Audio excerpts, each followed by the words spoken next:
ನಾರಾಯಣಂ ನಮಸ್ಕೃತ್ಯ ನರಂಚೈವ ನರೋತ್ತಮಂ ದೇವೀಂ ಸರಸ್ವತೀಂ ವ್ಯಾಸಂ ತಥೋ ಜಯಮುದೀರಯೇ. ಶ್ರೀ ಗುರುಭ್ಯೋ ನಮಃ. ಭಾಗವತೆ ಆದ್ಯೇ ಸ್ಕಂಧೆ ಸಪ್ತಮೇ ಅಧ್ಯಾಯೇ ಅದ್ಯ ಸಪ್ತಚತ್ವಾರಿಂಶಃ ಶ್ಲೋಕಃ. ಒಂದನೇ ಸ್ಕಂಧದ 7ನೇ ಅಧ್ಯಾಯದ 47ನೇ ಶ್ಲೋಕಃ ವ್ಯಾಖ್ಯಾಸ್ಯತೆ.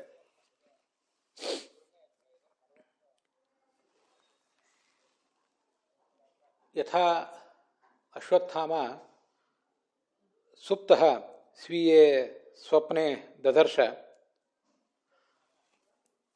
ತಥಾ ಅರ್ಜುನಃ ತಂ ಅಶ್ವತ್ಥಾಮಾನಂ ದ್ರೌಪದಿ ಪುತ್ರ ಹಂತಕಂ ಅನುಯಯೌ. ಸ ಚ ಅಶ್ವತ್ಥಾಮ ಆತ್ಮಾನಂ ತ್ರಾತುಕಾಮಃ ಬ್ರಹ್ಮಾಸ್ತ್ರಂ ಸಂದಧೆ.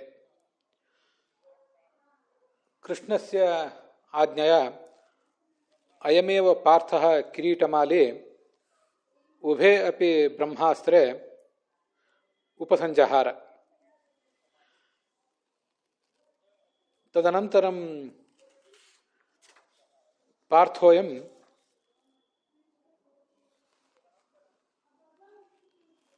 ತಂ ಅಶ್ವತ್ಥಾಮಾನಂ ರಶನಯ ಬದ್ಧ್ವಾ ಸ್ವಶಿಬಿರಂ ಉಪೇತ್ಯ ತಂ ಸ್ವಪ್ರಿಯಾಯೈ ದ್ರೌಪದ್ಯೈ ನ್ಯವೇದಯತ್. ಪಶುವತ್ ಪಾಶೇನ ಬದ್ಧಂ ಅವಾಂಗ್ಮುಖಂ ತಂ ಗುರುಪುತ್ರಂ ಅಶ್ವತ್ಥಾಮಾನಂ ನಿರೀಕ್ಷ್ಯ ಸಾ ವಾಮಸ್ವಭಾವ ದ್ರೌಪದಿ ತಂ ಕೃಪಯ ನನಾಮ. ಅಪಿ ಚ ತಸ್ಯ ಬಂಧನಂ ಆನಯನಂ ಚ ಸಾ ಅವಿಷಹಂತಿ ಗುರುಪುತ್ರೋಯಂ ಅಶ್ವತ್ಥಾಮ ಮುಚ್ಯತಾಮಿತಿ ಉವಾಚ. ಯೇನ ದ್ರೋಣೇನ ಸರ್ವೇ ಯೂಯಂ ಪಾಂಡವಾಃ ಅಸ್ತ್ರಗ್ರಾಮಂ ಅಧೀತವಂತಃ ವಿಶೇಷತಃ ತ್ವಂ ಚ ಅರ್ಜುನಃ ಸರ್ಹಸ್ಯಂ ಧನುರ್ವೇದಂ ಅಧೀತವಾನ್ ತಸ್ಯ ಅಯಂ ಪುತ್ರಃ ದ್ರೋಣಃ ತಸ್ಯ ಅಯಂ ಪುತ್ರಃ ಅಶ್ವತ್ಥಾಮ. ದ್ರೋಣ ಏವ ಆಚಾರ್ಯಃ ಸ್ವಪುತ್ರರೂಪೇಣ ಅತ್ರ ತಿಷ್ಠತೆ. ತಸ್ಯಾಪಿ ದ್ರೋಣಸ್ಯ ಅರ್ಧಭಾಗಭೂತ ಕೃಪಿ ಅಪಿ ಅದ್ಯಾಪಿ ಜೀವತಿ. ಹೇ ಧರ್ಮಜ್ಞ ಮಹಾಭಾಗ ಅರ್ಜುನ, ಏನಂ ಅಶ್ವತ್ಥಾಮಾನಂ ಮಾ ವಧೀಹಿ. ಅಸ್ಯ ಚ ಗುರುಪುತ್ರಸ್ಯ ಬ್ರಾಹ್ಮಣಸ್ಯ ವಧೇನ ಗುರೋಃ ದ್ರೋಣಸ್ಯ ಕುಲಂ ಮಹಾಂತಂ ದುಃಖಂ ನೂನಂ ಪ್ರಾಪ್ನುಯಾತ್. ಅತಃ ನೈನಂ ವಧೀಹಿ ಮುಂಚೈನಂ ಇತಿ ಸಾ ಸೂಚಯಾಮಾಸ.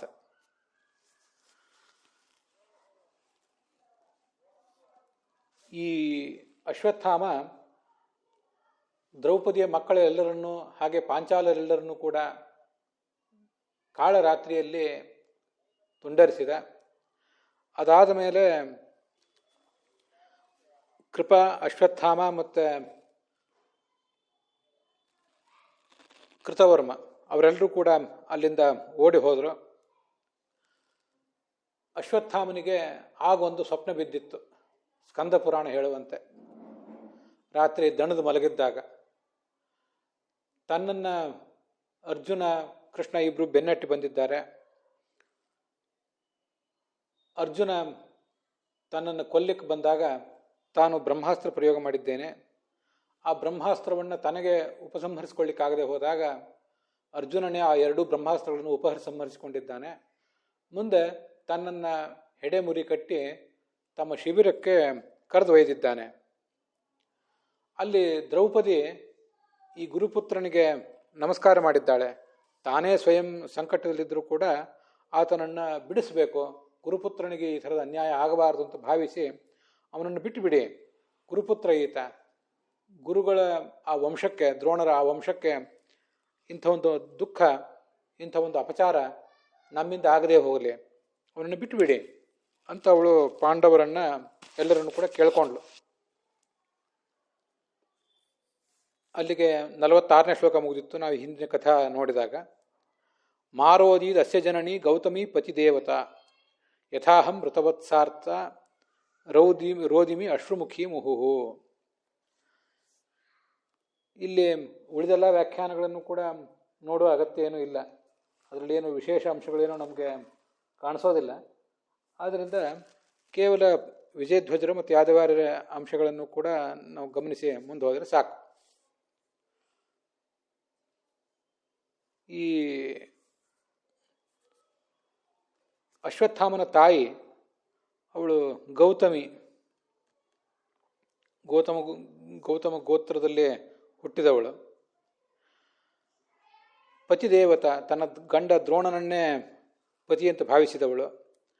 ನಾನಿವತ್ತು ಮಕ್ಕಳನ್ನು ಕಳ್ಕೊಂಡು ಗೋಳಾಡ್ತಾ ಇದ್ದೇನೆ, ಹಾಗೆ ಅವಳು ಕೂಡ ಗೋಳಾಡುವಂಥ ಪ್ರಸಂಗ ಬರದೇ ಹೋಗಲಿ, ಅವಳಿಗೆ ಆ ದುಃಖ ತಟ್ಟದೇ ಇರಲಿ. ಯೈಃ ಕೋಪಿತಂ ಬ್ರಹ್ಮಕುಲಂ ರಾಜನ್ಯೈಹಿ ಅಕೃತಾತ್ಮಭಿಃ ತತ್ಕುಲಂ ಪ್ರದಹತ್ಯಾಶು ಸಾನುಬಂಧಂ ಶುಚಾರ್ಪಿತಂ. ಕ್ಷತ್ರಿಯರು ತಾವು ಹೇಗೆ ಬ್ರಾಹ್ಮಣರ ಜೊತೆಗೆ ವರ್ತಿಸಬೇಕು ಅಂತನ್ನುವುದನ್ನು ತಿಳಿಯದೆ, ಶಾಸ್ತ್ರ ಮಾರ್ಗವನ್ನು ತಿಳಿಯದೆ, ಏನಾದರೂ ಬ್ರಾಹ್ಮಣರ ಕುಲಕ್ಕೆ ಅಪಚಾರ ಮಾಡಿದರೆ, ಬ್ರಹ್ಮಜ್ಞಾನಿಗಳ ಕುಲಕ್ಕೆ ಅಪಚಾರ ಮಾಡಿದರೆ, ಆ ಬ್ರಾಹ್ಮಣರ ಶಾಪ ತಟ್ಟಿ ಆ ಬ್ರಾಹ್ಮಣರ ಕುಲ, ಕ್ಷತ್ರಿಯರ ಕುಲವನ್ನೆಲ್ಲ ನಾಶ ಮಾಡಿಬಿಟ್ಟಿತು. ಸಾನುಬಂಧಂ, ಕ್ಷತ್ರಿಯರ ಮೂಲ ಕುಲವೇ ನಷ್ಟ ಆಗಿ ಹೋದಿತು. ಆದ್ದರಿಂದ ಆ ಬ್ರಾಹ್ಮಣರ ಕೋಪಕ್ಕೆ ನಾವು ಯಾವತ್ತೂ ಕೂಡ ಕ್ಷತ್ರಿಯರು ಗುರಿ ಆಗಬಾರದು, ಅವರಿಗೆ ನಾವು ದುಃಖ ಬರುವಂತೆ ಮಾಡಬಾರದು. ಆದ್ದರಿಂದ ಈ ಸಂದರ್ಭದಲ್ಲಿ ನೀವು ಎಚ್ಚರಿಕೆಯಿಂದಿರಿ ಅಂತ ತನ್ನ ಗಂಡಂದರಿಗೆ ಹೇಳ್ತಿದ್ದಾಳೆ.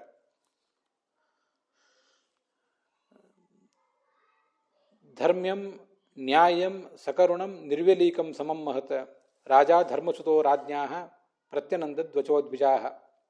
ದ್ರೌಪದಿ ಹಾಗೆ ಮಾತಾಡಿದ್ಲಲ್ಲ, ಅದನ್ನು ಅಲ್ಲಿರುವಂಥವ್ರು ಎಲ್ಲರೂ ಕೂಡ ಮೆಚ್ಚಿದರಂತೆ. ಯಾಕೆಂದರೆ ಅವಳ ಮಾತು ಧರ್ಮಕ್ಕೆ ಸಮ್ಮತವಾಗಿತ್ತು, ನ್ಯಾಯಕ್ಕೆ ಸಮ್ಮತವಾಗಿತ್ತು. ನಾವು ರಾಜರಾಗಿ ಆಡಳಿತಗಾರರಾಗಿ ಬ್ರಾಹ್ಮಣರನ್ನು ಕೊಂದು ಹಾಕಿದರೆ ಅದು ಈ ನಮ್ಮ ರಾಜರ ಬಂಧು ಮಿತ್ರ ಪರಿವಾರ ಸಮೇತವಾಗಿ ನಮ್ಮನ್ನು ಸುಟ್ಟು ಹಾಕ್ತದೆ ಅನ್ನುವ ಎಚ್ಚರಿಕೆ ಅವಳು ಹೇಳಿದ್ಲು. ಧರ್ಮ್ಯಂ ಅಂದರೆ ಧರ್ಮವನ್ನು ಬಿಟ್ಟದ್ದಲ್ಲ ಅದು. ಯಾಕೆಂದರೆ ಮುಚ್ಚತಾಮ್ ಅಂತ ಹೇಳಿದ್ಲು. ಅದು ಯಾದವಾರ್ಯರ ವ್ಯಾಖ್ಯಾನದಲ್ಲಿ ಅದು ಹೇಗೆ ಅಲ್ಲಿ ಧರ್ಮ್ಯ ನ್ಯಾಯ ಸಕರುಣ ಅದೆಲ್ಲವನ್ನು ಕೂಡ ಹೇಗೆ ಅವಳ ಮಾತು ಪ್ರತಿನಿಧಿಸ್ತಾ ಇತ್ತು, ಅದು ಏಕೆ ಧರ್ಮ್ಯ, ಯಾಕೆ ನ್ಯಾಯ, ಯಾಕೆ ಸಕರುಣ ಅಂತನ್ನೋದನ್ನೆಲ್ಲ ಒಂದೊಂದಾಗೆ ಯಾದವಾರ್ಯ ಹೇಳಿದ್ದಾರೆ. ಧರ್ಮ್ಯ ಅಂದರೆ ಧರ್ಮಕ್ಕೆ ಸಮ್ಮತವಾದದ್ದು. ಮುಚ್ಚತಾಮ್ ಅಂತ ಅವಳು ಹೇಳಿದ್ರಿಂದ ಅದು ಧರ್ಮಕ್ಕೆ ಸಮ್ಮತ. ನ್ಯಾಯಂ ಅದು ನ್ಯಾಯಕ್ಕೆ ಸಮ್ಮತವೂ ಕೂಡ. ಲೌಕಿಕ ದೃಷ್ಟಿಯಿಂದಲೂ ಹಾಗೆ ಧರ್ಮದ ದೃಷ್ಟಿಯಿಂದಲೂ ಅದು ಧರ್ಮವೂ ಹೌದು, ನ್ಯಾಯವೂ ಹೌದು. ಸಕರುಣಂ ಕರುಣೆಯಿಂದ ಕೂಡಿದ್ದು. ತಸ್ಯ ಆತ್ಮನೋ ಅರ್ಧಂ, ಯಾಕೆಂದರೆ ಆ ಕೃಪಿ ದ್ರೋಣನ ಪತ್ನಿ, ಅವಳು ದ್ರೋಣನ ಅರ್ಧ, ಇವನ ತಾಯಿ. ಆದ್ದರಿಂದ ಅವಳ ದುಸ್ಥಿತಿಯ ಬಗ್ಗೆ, ಅವಳಿಗೆ ಬಂದು ಒದಗಿರುವ ದುಸ್ಥಿತಿ, ಗಂಡನನ್ನು ಈಗಾಗಲೇ ಕಳ್ಕೊಂಡಿದ್ದಾಳೆ, ಮಗನನ್ನು ಕೂಡ ಕಳ್ಕೊಳ್ಳುವಂಥ ಬರಬಾರದು ಅಂತ ಆ ದುಸ್ಥಿತಿಯ ಬಗ್ಗೆ ಅವಳಿಗೆ ಕರುಣೆ ಒಕ್ಕಿತ್ತು. ನಿರ್ವ್ಯಲೀಕಂ, ಆಮೇಲೆ ನೀವು ಸಕಲ ಶಾಸ್ತ್ರಗಳನ್ನು ಕೂಡ ಅವನಿಂದ ಅಧ್ಯಯನ ಮಾಡಿದ್ದೀರಿ ದ್ರೋಣನಿಂದ ಅಂತ ಹೇಳಿದ್ಲು. ಸಮಂ, ಇದು ದುಃಖ ಅಂತ ಅನ್ನೋದು ನಮಗೂ ಸಮಾನ, ಅವಳಿಗೂ ಸಮಾನ, ಕೃಪಿಗೂ ಸಮಾನ, ನನಗೂ ಸಮಾನ ಅಂತ ಅವಳು ಹೇಳಿದ್ಲು. ಮಾರೋದೀತ್ ಅಂತ ಆ ದುಃಖದ ಸಮಾನತೆಯನ್ನು ಹೇಳಿದ್ಲು. ಹೀಗೆ ಅವಳ ಅಂಥ ಮಾತನ್ನು, ಮಹತ್ ದೊಡ್ಡ ಮಾತದು, ಶಾಸ್ತ್ರಾರ್ಥ ಗರ್ಭಿತವಾದಂಥ ಮಾತು, ಅದನ್ನು ಆ ಮಾತನ್ನು ಎಲ್ಲರೂ ಕೂಡ ಒಪ್ಪಿದರು. ಧರ್ಮರಾಜನು ಕೂಡ ಒಪ್ಪಿದ. ನಕುಲ ಸಹದೇವಶ್ಚ ಯುಯುಧಾನೋ ಧನಂಜಯ ಭಗವಾನ್ ದೇವಕೀ ಪುತ್ರೋ ಏಚಾನ್ಯೇ ಯಾಶ್ಚ ಯೋಚಿತ. ಅಲ್ಲಿದ್ದಂಥವ್ರೆಲ್ಲರೂ ಒಪ್ಪಿದರು. ನಕುಲ ಸಹದೇವರು ಒಪ್ಪಿದರು, ಸಾತ್ಯಕಿ, ಯುಯುಧಾನ ಅಂದರೆ ಸಾತ್ಯಕಿ ಒಪ್ಪಿದ, ಅಲ್ಲಿದ್ದ ಉಳಿದ ಸ್ತ್ರೀಯರು ಒಪ್ಪಿದರು, ಅರ್ಜುನ ಒಪ್ಪಿದ, ದೇವಕಿ ಪುತ್ರನಾದ ಕೃಷ್ಣ ಒಪ್ಪಿದ. ಆದರೆ ಒಬ್ಬನೇ ಅದನ್ನು ಒಪ್ಪಲಿಲ್ಲ. ಒಪ್ಪದೇ ಇದ್ದವನು ಅಂದರೆ ಈ ಭೀಮಸೇನ. ತತ್ರ ಆಹ ಅಮರ್ಷಿತೋ ಭೀಮಃ ತಸ್ಯ ಶ್ರೇಯಾನ್ ವಧ ಸ್ಮೃತಃ ನ ಭರ್ತುರಾತ್ಮನಶ್ಚಾರ್ಥೆ ಯಹ ಅಹನ್ ಸುಪ್ತಾನ್ ಶಿಶೂನ್ ಮೃತ. ಈ ಭೀಮಸೇನಿಗೆ ಮಾತ್ರ ಅದನ್ನು ಸಹಿಸ್ಕೊಳ್ಳಿಕ್ಕಾಗಲಿಲ್ಲ. ಅವನು ಹೇಳಿದಂತೆ, ಈ ಅಶ್ವತ್ಥಾಮ ಇಂಥದೊಂದು ಕೆಲಸ ಮಾಡಿದ್ನಲ್ಲ, ನ ಭರ್ತು ಆತ್ಮನಶ್ಚಾರ್ಥೆ, ಮಕ್ಕಳನ್ನು ಕೊಂದದ್ದು, ಶಿಬಿರದಲ್ಲಿ ಮಲಗಿದ್ದವ್ರನ್ನೆಲ್ಲ ಕೊಂದು ಹಾಕಿದ್ದು, ಇದು ಯಾರಿಗೆ ಪ್ರಿಯ ಆಯಿತು? ಈ ಹಿಂದೆ ನಾವು ಅದ್ರ ಬಗ್ಗೆ ನೋಡಿದ್ದೇವೆ. ಹೋಗಲು ತನಗೆ ಪ್ರಿಯ ಆಯಿತಾ, ತನ್ನ ಯಜಮಾನನಾದಂಥ ದುರ್ಯೋಧನನಿಗೆ ಪ್ರಿಯ ಆಯಿತಾ? ಇಬ್ಬರಿಗೂ ಪ್ರಿಯ ಆಗಲಿಲ್ಲ. ಅಂಥವ್ರನ್ನ ಕೊಂದು ಹಾಕಿದೆ. ಆದ್ದರಿಂದ ಇವನನ್ನು ತಸ್ಯ ಶ್ರೇಯಾನ್ ವಧ ಸ್ಮೃತಃ, ಅವನು ಕೊಂದು ಹಾಕುವುದೇ ಶ್ರೇಯಸ್ಸು. ಅದು ಯಾಕೆಂತ ನೋಡಿದ್ದೀವಿ. ನ ಭರ್ತು ಆತ್ಮನಶ್ಚ ಅರ್ಥೆ, ತನಗೂ ಅವನನ್ನು ಕೊಲ್ಲುವುದು ಅಪೇಕ್ಷಿತ ಇರಲಿಲ್ಲ. ಯಾಕೆಂದರೆ ಈ ದ್ರೋಣನ ಮಗನಾದ ಈ ಅಶ್ವತ್ಥಾಮ ಮೂಲತಃ ಸಾತ್ವಿಕನಾದವನು. ಅಂಥವನಿಗೆ ಪಾಂಡವರ ಬಗ್ಗೆ ಏನು ನಿರ್ದಿಷ್ಟವಾದ ದ್ವೇಷ ಏನೂ ಇರಲಿಲ್ಲ. ತನ್ನ ತಂದೆಯಾದ ದ್ರೋಣ ಕೌರವರ ಮನೆಯಲ್ಲಿ ರಾಜಗುರುವಾಗಿದ್ದರಿಂದ, ಅವರಿಗೆ ಅಸ್ತ್ರವಿದ್ಯಾಗುರುವಾಗಿದ್ದರಿಂದ ತಾನು ಕೂಡ ಅಲ್ಲಿದ್ದ.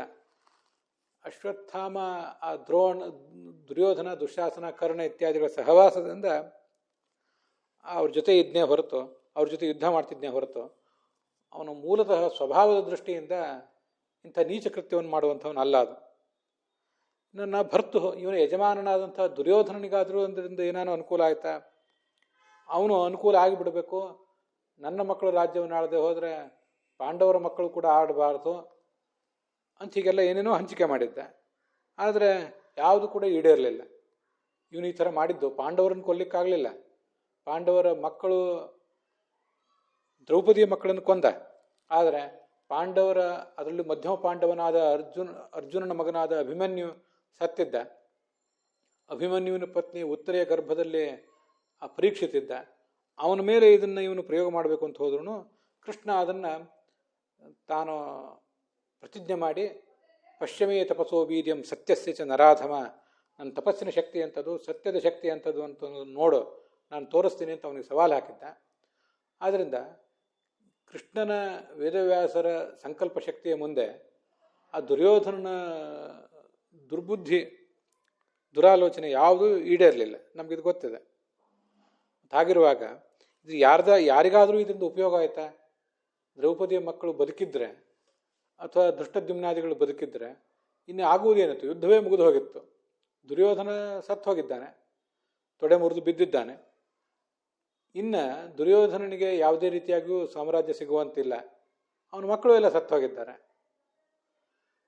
ದುರ್ಯೋಧನನ ಪತ್ನಿಯಲ್ಲಿ ಈ ಅಶ್ವತ್ಥಾಮ ಇನ್ನು ಮಕ್ಕಳನ್ನು ಪಡೆದು, ಆ ನಿಯೋಗದ ಮೂಲಕ ಮಕ್ಕಳನ್ನು ಪಡೆದು, ಅದರ ಮೂಲಕ ದುರ್ಯೋಧನನ ಸಂತಾನ ಈ ವಂಶದಲ್ಲಿ ಈ ಕುರುವಂಶ ಸಾಮ್ರಾಜ್ಯದಲ್ಲಿ ಮುಂದುವರಿಯುತ್ತದೆ ಈ ದೇಶದಲ್ಲಿ ಅನ್ನುವ ಸಾಧ್ಯತೆಯು ಬಹಳ ಕ್ಷೀಣವಾದದ್ದು. ಅದು ಧರ್ಮಕ್ಕೆ ಸಮ್ಮತವೂ ಅಲ್ಲ, ಮತ್ತು ಕಾರ್ಯಸಾಧುವೂ ಅಲ್ಲ. ಆದ್ದರಿಂದ ಏನೂ ಉಪಯೋಗ ಇರಲಿಲ್ಲ ದುರ್ಯೋಧನನಿಗೂ ಕೂಡ. ಕೇವಲ ಸಿಟ್ಟಿನ ಭರದಲ್ಲಿ ಮಾಡಿದ ಕೆಲಸ ಅಷ್ಟೇ ಅದು. ಅದಕ್ಕಾಗಿ ತನ್ನ ಯಜಮಾನನಿಗೂ ಉಪಯೋಗ ಇಲ್ಲ, ತನಗೂ ಉಪಯೋಗವಿಲ್ಲ. ಯಹ ಅಹನ್ ಸುಪ್ತಾನ್ ಶಿಶೂನ್ ವೃಥ, ಮಲ್ಕೊಂಡಿದ್ದಂಥ ಮಕ್ಕಳನ್ನೆಲ್ಲ ಸುಮ್ಮನೆ ಕೊಚ್ಚಿಕೊಂದಲ್ಲ, ಅದನ್ನು ಇವನನ್ನು ಬಿಡೋದು ಬೇಡ. ವೃಥ ಅಂದರೆ ವ್ಯರ್ಥವಾದದ್ದು ಅಂತ ಹೀಗದ್ರ ತಾತ್ಪರ್ಯ. ಆದ್ದರಿಂದ ಅವನನ್ನು ನಾವೀಗ ಬಿಡೋದು ಬೇಡ. ಅಸ್ಯ ನರಕಾದಿ ಪ್ರಾಪ್ತಿ ಪ್ರಸಂಗಾತ್ ಯಾದವಾರ್ಯರು ಹೇಳ್ತಾರೆ. ಇಲ್ಲದೆ ಹೋದರೆ ಇವನಿಗೆ ನರಕ ಪ್ರಾಪ್ತಿ ಆಗ್ತದೆ, ಈ ಅಶ್ವತ್ಥಾಮನಿಗೆ. ಅದರಿಂದ ಅವನಿಗೆ ಕೊಂದೇ ಬಿಡಬೇಕು. ನಿಶಮ್ಯ ಭೀಮಗದಿತಂ ದ್ರೌಪದ್ಯಾಶ್ಚ ಚತುರ್ಭುಜ ಆಲೋಕ್ಯ ವದನಂ ಸಖ್ಯು ಇದಮಾಹ ಹಸನ್ನಿವ. ಚತುರ್ಭುಜ ಅಂತ ಹೇಳಿದ್ದಾರೆ ಕೃಷ್ಣನನ್ನು.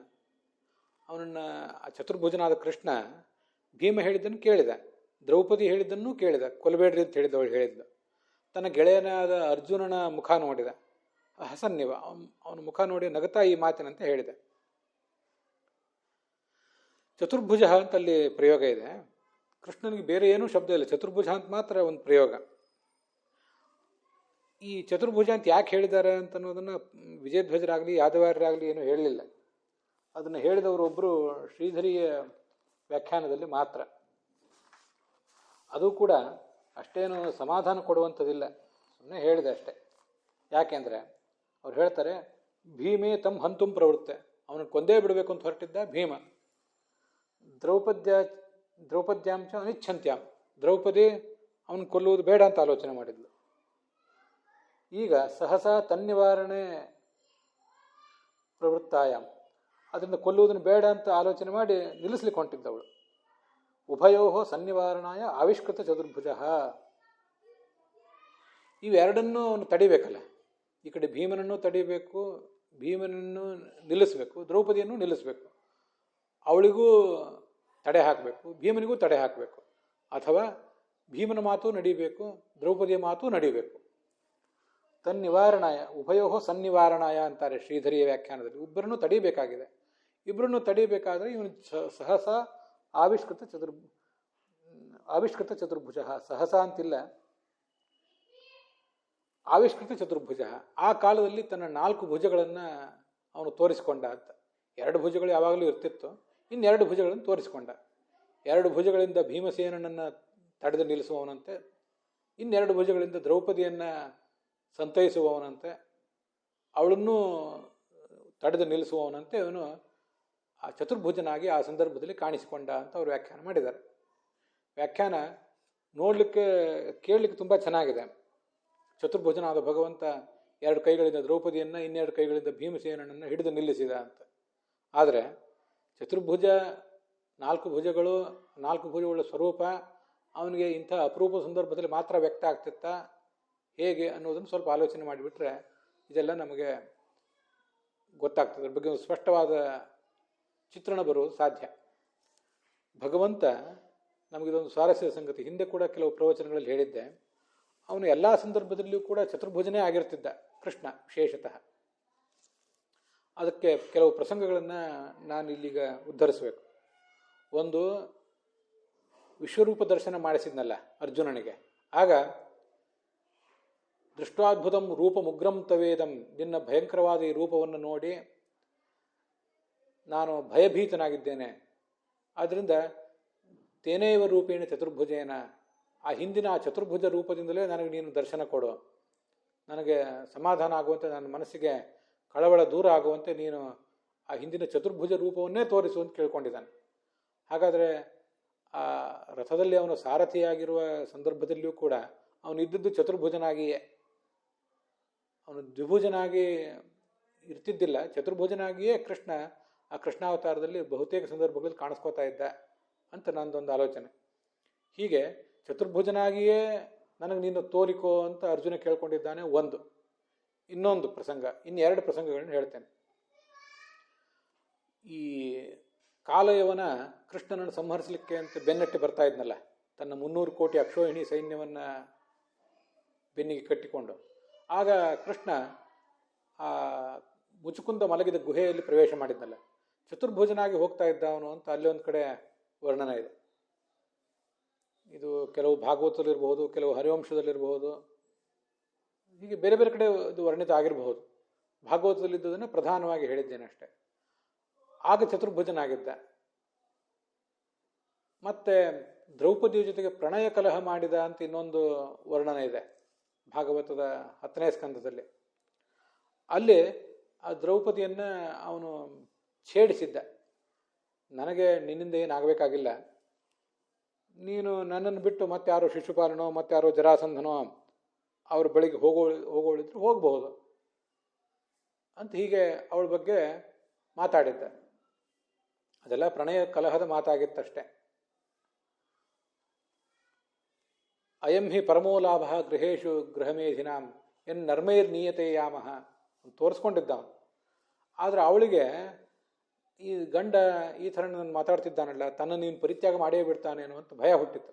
ಅವಳು ಕಡಿದ ಬಾಳೆ ಗಿಡದಂತೆ ಧರೆಗೆ ಉರುಳಿದ್ಲು. ಇವನು ಅವಳನ್ನು 4 ಭುಜದಿಂದ ಮೇಲೆತ್ತಿದ, 4 ಭುಜ ಉಳ್ಳ ಕೃಷ್ಣ ಅವಳನ್ನು ಮೇಲೆತ್ತಿದ ಅಂತ ಅಲ್ಲೊಂದು ಕಡೆ ಬರ್ತದೆ. ಅನೇಕ ಸಂದರ್ಭಗಳಲ್ಲಿ 4 ಭುಜ ಉಳ್ಳವನಾಗೇ ಹೀಗಿರ್ತಿದ್ದ.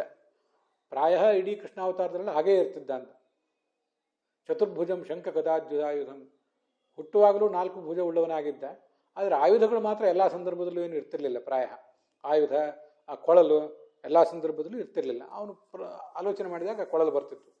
ಈಗಿನೆಲ್ಲ ನೃತ್ಯ ಪ್ರಸಂಗಗಳಲ್ಲಿ, ನಾಟ್ಯ ಪ್ರಸಂಗಗಳಲ್ಲೆಲ್ಲ ಕೈಯಲ್ಲಿ ಕೃಷ್ಣ ಕೊಳಲು ಹಿಡದೆ ರಂಗಪ್ರವೇಶ ಮಾಡೋದನ್ನೆಲ್ಲ ತೋರಿಸ್ತಿರ್ತಾರೆ. ಹಾಗೇನು ಅವನು ಹೋದಲ್ಲಿ ಬಂದಲ್ಲೆಲ್ಲ ಕೊಳಲನ್ನು ಹಿಡ್ಕೊಂಡು ಓಡಾಡ್ತಿದ್ದ ಅಂತ ಹೇಳೋದಕ್ಕೆ ಆಧಾರ ಸಿಗೋದಿಲ್ಲ. ಆದರೆ ಚತುರ್ಭುಜನಾಗಿದ್ದ ಅನ್ನೋದ್ರ ಬಗ್ಗೆ ಮಾತ್ರ 2-4 ಕಡೆ ಹೀಗೆ ಆಧಾರ ಸಿಗ್ತದೆ. ಆದ್ದರಿಂದ ಇಲ್ಲಿ ಭಾಗವತದಲ್ಲಿ ಬಂದಂತೆ ಚತುರ್ಭುಜ ಅಂತ ಒಂದು ಕಡೆ, ಕಾಲಯವನ ಸಂಹಾರದ ಪ್ರಸಂಗದಲ್ಲಿ ಒಂದು ಕಡೆ, ವಿಶ್ವರೂಪದ ದರ್ಶನದ ಪ್ರಸಂಗದಲ್ಲಿ ಮಹಾಭಾರತದಲ್ಲಿ ಒಂದು ಕಡೆ, ದ್ರೌಪದಿ ಪ್ರಣಯ ಕಲಹ ಪ್ರಸಂಗದಲ್ಲಿ ಒಂದು ಕಡೆ, ಈಗ ಅವನು ಚತುರ್ಭುಜನಾಗೇ ಇರ್ತಿದ್ದ. ಅದು ಅವನು ಸಹಜವಾದ ರೂಪವೇ ಆಗಿತ್ತು ಕೃಷ್ಣಂದು ಅಂತ ನನಗೆ ಕಾಣಿಸ್ತದೆ. ಇನ್ನೂ ಅನೇಕ ಜನ ಹಿರಿಯ ವಿದ್ವಾಂಸರು ಕೂಡ ಅದನ್ನು ಹಾಗೆ ಸಮರ್ಥನೆ ಮಾಡಿದ್ದಾರೆ. ಆದ್ದರಿಂದ ಈಗ ದ್ರೌಪದಿಯನ್ನು 2 ಕೈಗಳಿಂದ, ಭೀಮನನ್ನು 2 ಕೈಗಳಿಂದ ತಡೆದು ನಿಲ್ಲಿಸುವುದಕ್ಕಾಗಿ 4 ಕೈಗಳು ಉಳ್ಳವನಾದ, ಅಥವಾ ಈಗಾಗಲೇ 2 ಕೈಗಳು ಉಳ್ಳವನಾಗಿದ್ದವನು 2 ಕೈಗಳನ್ನು ಅಲ್ಲಿ ತೋರ್ಪಡಿಸಿಕೊಂಡ ಅಂತ ನಮಗೇನು ಭಾವಿಸಬೇಕಾದ ಕಾರಣ ಇಲ್ಲ. ಆಯಿತು. ಮುಂದೆ ಅವನೇನು ಹೇಳಿದ? ಬ್ರಹ್ಮಬಂಧುರ್ನ ಹಂತವ್ಯ ಆತತಾಯಿ ವಧಾರಹಣ ಮಯೈವ ಉಭಯ ಮಾಮ್ನಾಥಂ ಪರಿಪಾಹಿ ಅನುಶಾಸನಂ. ನಾನೇ ಇವೆರಡೂ ಆಜ್ಞೆಗಳನ್ನು ಮಾಡಿದ್ದೇನೆ. ಬ್ರಹ್ಮಬಂಧು ನ ಹಂತವ್ಯ, ಬ್ರಾಹ್ಮಣ ವಂಶದಲ್ಲಿ ಹುಟ್ಟಿದವನು ಯಾರಿರ್ತಾನೆ ಅವನನ್ನು ಯಾವ ಕಾರಣಕ್ಕೂ ಕೂಡ ಕೊಲ್ಲಬಾರದು ಅಂತನ್ನುವುದು ನನ್ನ ಶಾಸನ. ಹಾಗೆ ಆತ ತಾಯಿ, ಯಾರು ನಮ್ಮ ಶತ್ರು ಆಗಿದ್ದಾನೆ, ನಮ್ಮ ಪತ್ನಿಯನ್ನು, ನಮ್ಮ ಧನವನ್ನೆಲ್ಲ ಕಿತ್ಕೊಂಡಿದ್ದಾನೆ, ನಮಗೆ ವಿಷ ಇಕ್ಕಿ ನಮ್ಮನ್ನು ಶಸ್ತ್ರದಿಂದ ಕೊಲ್ಲಿಕ್ಕೆ ಪ್ರಯತ್ನಪಟ್ಟಿದ್ದಾನೆ, ಬೆಂಕಿ ಹಚ್ಚಿ ನಮ್ಮನ್ನು ಸುಡಲಿಕ್ಕೆ ಪ್ರಯತ್ನಪಟ್ಟಿದ್ದಾನೆ, ಅಂಥವನನ್ನು ಬಿಡಬಾರದು, ಕೊಂದೇ ಹಾಕಬೇಕು ಅಂತ 2 ಮಾತುಗಳು. ಮಯೈವ ಉಭಯ ಮಾಮ್ನಾಥಂ, ಎರಡನ್ನೂ ನಾನೇ ಹೇಳಿದ್ದೇನೆ. ಆದ್ದರಿಂದ ನನ್ನ ಮಾತನ್ನು ನೀನೀಗ ಅನುಸರಿಸಬೇಕು, ಎರಡನ್ನೂ ಅನುಸರಿಸಬೇಕು ಅಂತ. ಅದನ್ನು ಯಾಕೆ ಅದು ಹಾಗೆ ಅಂದರೆ, ಶ್ರುತಿಸ್ಮೃತಿ ಮಮೈವಾಜ್ಞೆ ವೇದೋಖಿಲೋ ಧರ್ಮ ಮೂಲಂ. ಅದಕ್ಕೆ ಯಾದವಾರ್ಯರು ಒಂದೆರಡು ಶ್ರುತಿಸ್ಮೃತಿ ಮಮೈವಾಜ್ಞೆ ಅನ್ನೋ ಮಾತನ್ನು ಉದ್ಧರಿಸ್ತಾರೆ. ಎಲ್ಲ ಶ್ರುತಿಸ್ಮೃತಿಗಳು ನನ್ನವೇ ಆಜ್ಞೆ. ಅದರಿಂದ ಯಾವ ಸಂದರ್ಭದಲ್ಲಿ ಹೇಗೆ ನಡ್ಕೊಳ್ಬೇಕು? ಬ್ರಾಹ್ಮಣನನ್ನು ಕೊಲ್ಲಬಾರದು, ಅವನಿಗೆ ದೈಹಿಕ ದಂಡನೆ ಸಲ್ಲದು, ಆದರೆ ಆತ ತಾಯಿಯನ್ನು ಬಿಡಬಾರದು. ಇವೆರಡೂ ನನ್ನವೇ ಆಜ್ಞೆ. ಭಾಗವತದಲ್ಲೇ ಬಂದಿದೆ, ವೇದೋಖಿಲೋ ಧರ್ಮ ಮೂಲಂ ಶ್ರುತಿಶ್ರೀರೇಚಿ ತದ್ವಿಧಾಂ. ಇಡೀ ವೇದವೇ ಧರ್ಮದ ಮೂಲ. ವೇದೋ ನಾರಾಯಣ ಸಾಕ್ಷಾತ್, ಸ್ವಯಂ ನಾರಾಯಣನೇ ವೇದ. ಹೀಗೆಲ್ಲ ಅನೇಕ ಕಡೆ ಬಂದಿದೆ. ಆದ್ದರಿಂದ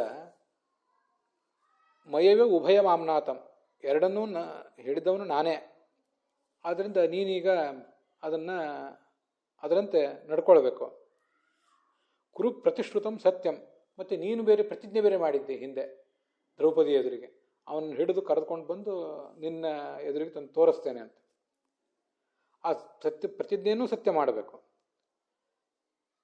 ಮತ್ತು ಪ್ರಿಯಂಚ ಭೀಮಸೇನಸ್ಯ, ಅಣ್ಣನಾದ ಭೀಮಸೇನಿಗೆ ಪ್ರಿಯ ಆಗುವಂತೆ ನಡ್ಕೊಳ್ಬೇಕು. ನನಗೆ ದ್ರೌಪದಿಗೆ ಪ್ರಿಯ ಆಗುವಂತೆ ಕೂಡ ನಡ್ಕೊಳ್ಬೇಕು. ಏನು ಮಾಡ್ತಿ ಹಾಗೆ ಮಾಡು ಅಂತೊಂದು ಹಸನ್ನಿವ ಅವನ ಮುಗುಳ್ನಗೆಯಲ್ಲಿ ಅಂಥದ್ದೊಂದು ಗೂಢಾರ್ಥ ತುಂಬಿತ್ತು. ಕೊಲ್ಲಬಾರ್ದು ಅವನನ್ನು, ಆದರೆ ಅವನ ಹತ್ಯೆಗೆ ಸಮಾನವಾದ ಅಪಮಾನ ಅವನಿಗೊಂದು ಆಗಿರಬೇಕು. ಆ ಥರ ಮಾಡು ಅಂತ ಅಲ್ಲಿ ಕೃಷ್ಣ ಅರ್ಜುನನಿಗೆ ಸೂಚನೆ ಮಾಡಿದ. ಅರ್ಜುನ ಸಹಸಾಜ್ಞಾಯ ಹರೇರ್ ಹಾರ್ದಮರಿ ಅಥಾಸಿನ ಮಣಿಂ ಜಹಾರ ಮೂರ್ಧನ್ಯಂ ದ್ವಿಜಸ್ಯ ಸಹ ಮೂರ್ಧಜಂ. ಅರ್ಜುನ ಏನು ಮಾಡಿದ? ಕೂಡಲೇ ಭಗವಂತನ ಅಭಿಪ್ರಾಯವನ್ನು ತಿಳ್ಕೊಂಡ. ಇವನನ್ನು ಕೊಲ್ಲಬಾರದು, ಅದು ಗೊತ್ತಾಯ್ತು ಅವನಿಗೆ. ಹಾಗಾದ್ರೆ ಏನು ಮಾಡಬೇಕು? ಖಡ್ಗ ಕೈಯಲ್ಲಿ ತಗೊಂಡು ಅವನ ತಲೆ ಮೇಲೆ ಬೆಳೆದಿದ್ದಂಥ ಒಂದು ಮಣಿ ಇತ್ತು, ಅದು ಕೂದಲಿನ ಜೊತೆಗೇ ಬೆಳೆದಿತ್ತಂತೆ. ಅದನ್ನು ಅವನು ಕತ್ತರಿಸಿದ. ಮೂರ್ಧಾ ಸಹ ಉತ್ಪನ್ನಂ ಅಂತ ಹೇಳ್ತಾರೆ, ತಲೆಯ ಜೊತೆಗೆ ಹುಟ್ಟಿದ್ದದು.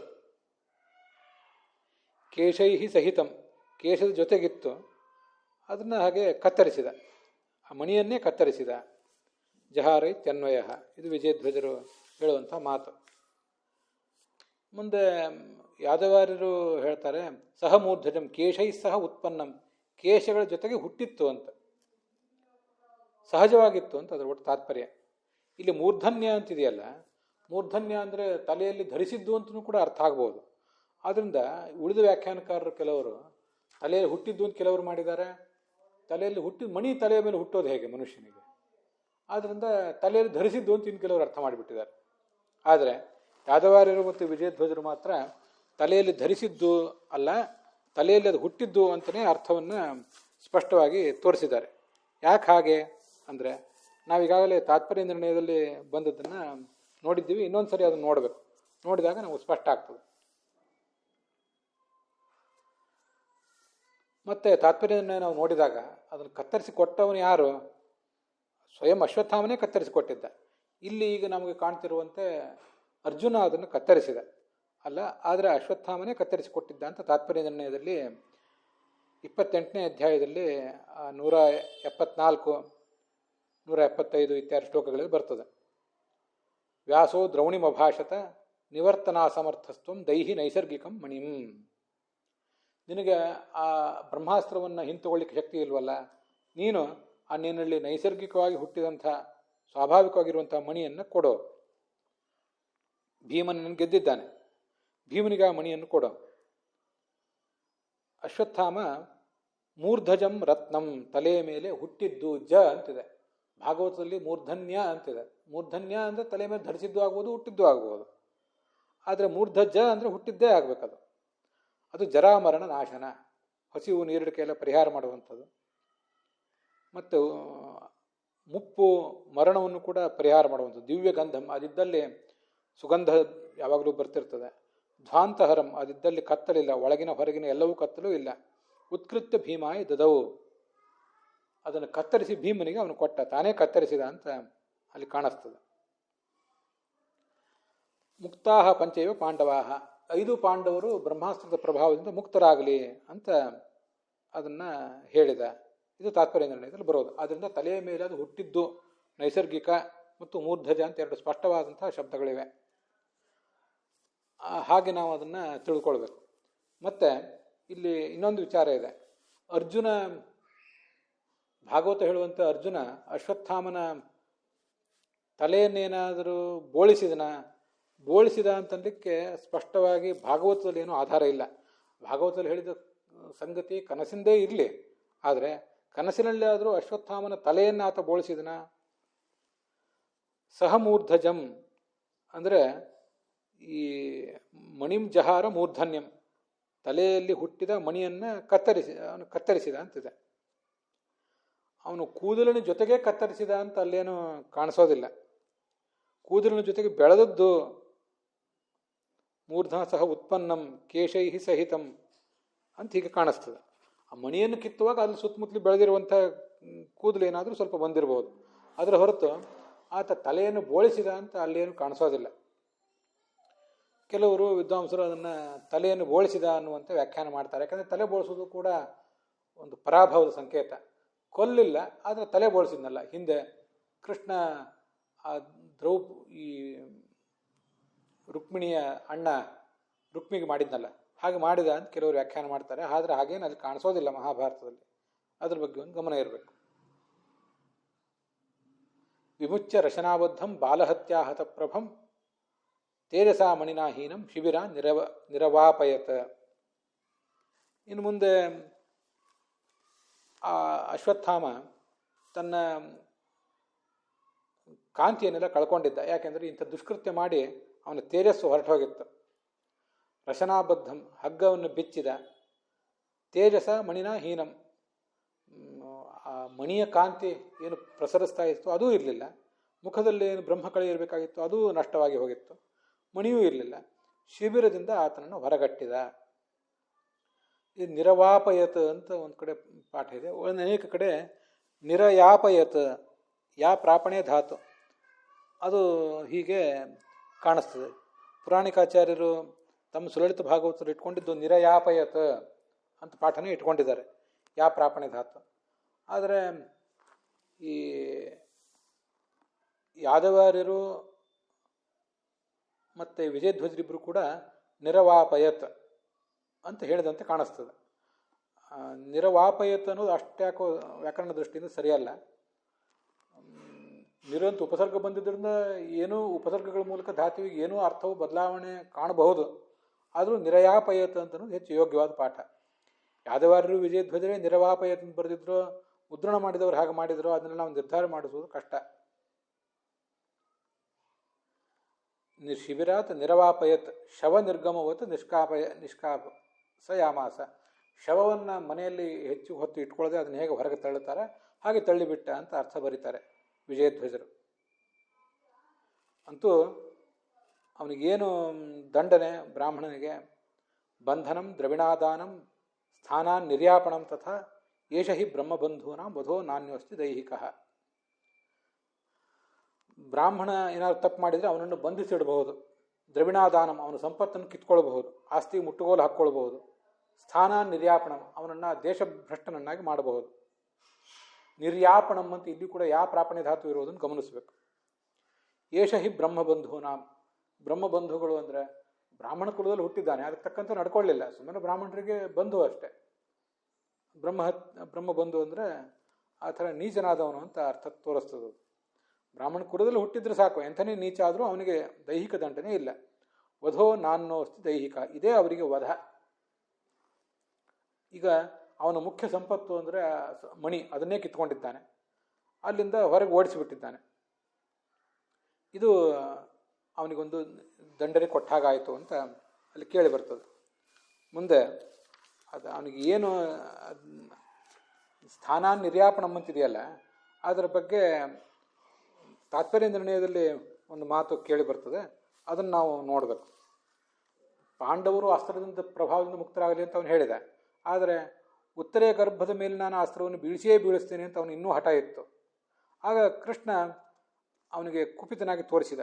ದುರ್ಮತೆ ಪಶ್ಯಮೇ ವೀರ್ಯಂ, ನನ್ನ ಶಕ್ತಿ ಅಂಥದ್ದು ಅಂತ ಅನ್ನೋದನ್ನು ನೋಡು. ಎತ್ತೇ ಶಕ್ಯಂ ಕುರುಷ್ವತತ, ನಿನಗಷ್ಟು ಹಠ ಇದೆಯಲ್ಲ, ಅದು ಮಾಡು ನೋಡೋಣ, ಏನು ಮಾಡ್ತೀನಿ ನೋಡೋಣ. ಉಜ್ಜೀವಯಾಮ್ಯಹಂ ಗರ್ಭಂ ಯತತಃ ಶಕ್ತಿ ತೋಪಿತೆ, ನಾನು ಆ ಗರ್ಭವನ್ನು ಇಲ್ಲಿ ಉಳಿಸುವವನಿದ್ದೇನೆ. ಸಂತತಿರು ವರ್ಷ ಸಹಸ್ರಂ ಪಾಂಡವಾನಾಂ ಭವೇದ್ಭುವಿ, 1000 ವರ್ಷ ಪಾಂಡವರ ವಂಶ ಇಲ್ಲಿ ಜಗತ್ತಿನಲ್ಲಿ ಮುಂದುವರಿತದೆ. ಅಷ್ಟರವರೆಗೆ ನಾನು ಆ ಸಂಸ್ಕೃತಿಯನ್ನು ರಕ್ಷಿಸ್ತೇನೆ. ಅದನ್ನು ಯಾರೂ, ನೀನು ಕೂಡ ಅದನ್ನು ನಾಶಪಡಿಸಲಿಕ್ಕೆ ಸಾಧ್ಯ ಇಲ್ಲ. ನಿನ್ನ ದುಷ್ಟ ಸಂಕಲ್ಪ ನನಗೆ ಗೊತ್ತಿದೆ. ದುರ್ಯೋಧನನ ಸಂತಾನ ಈ ಜಗತ್ತಿನಲ್ಲಿ ಮುಂದುವರಿಬೇಕು ಅಂತಲೂ ನೀನು ಅಪೇಕ್ಷೆ ಪಡ್ತಾ ಇದ್ದೆ. ಆದರೆ ಭೂಯ ಸುದುಷ್ಕರಂ, ಅದು ಯಾವುದೂ ಸಾಧ್ಯವೇ ಆಗೋದಿಲ್ಲ, ನಿನ್ನ ಆಲೋಚನೆ ಈಡೇರೋದಿಲ್ಲ.